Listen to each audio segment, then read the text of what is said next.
Hi, I'm here at the Bola Market mobile station. We all know this one at the corner of Long Beach and Park. Why am I here? Because of this week's Parsha.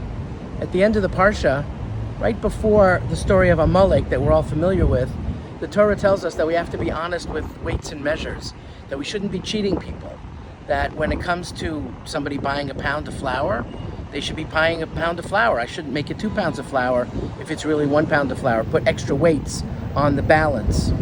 Behind me is a gas station. We all go to pump gas, but if you look closely, under the number 8, it tells you that it's the Department of Consumer Affairs Weights and Measures, Nassau County.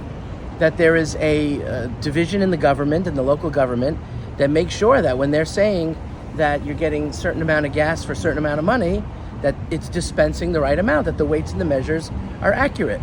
That's a value in our government. It's a value in basic honesty. It's a value in the Torah.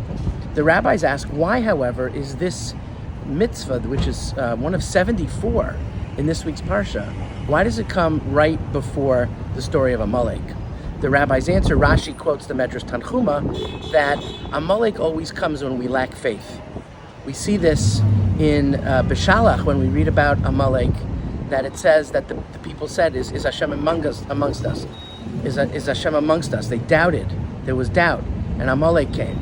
If I'm somebody that's going to sell somebody a pound of flour, but I'm really going to call it a pound and a half when I'm only giving them a pound, I don't have faith.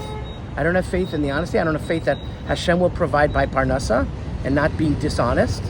And we know and we see that if we are not honest and if we do not show honesty to one another, that has deleterious effects, namely Amalek, that we get attacked.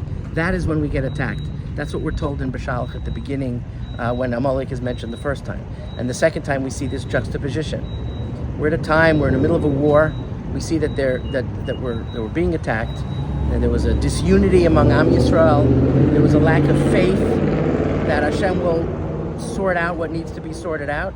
We have to be a nation that has faith in HaKadosh Baruch Hu, because our enemies, we're told by Chazal, our enemies come when we don't have that faith and we don't have that unity. The unity meaning to come together and say, I love my brother more than whatever ideological stance there is, because Hashem will work out the ideological stance. But to cheat, to be fair to one another, to take advantage of people, that's not something we can do. That type of dishonesty, and that leads to the worst types of things, to our arch enemy, to our nemesis, to Amalek. Have a great Shabbos as we're climbing this ladder of Elul, of honesty, of integrity, and of faith, to realize and believe that Hashem is going to provide for a better year, that we have to believe that we can do that with our tefillos. Have a good Shabbos.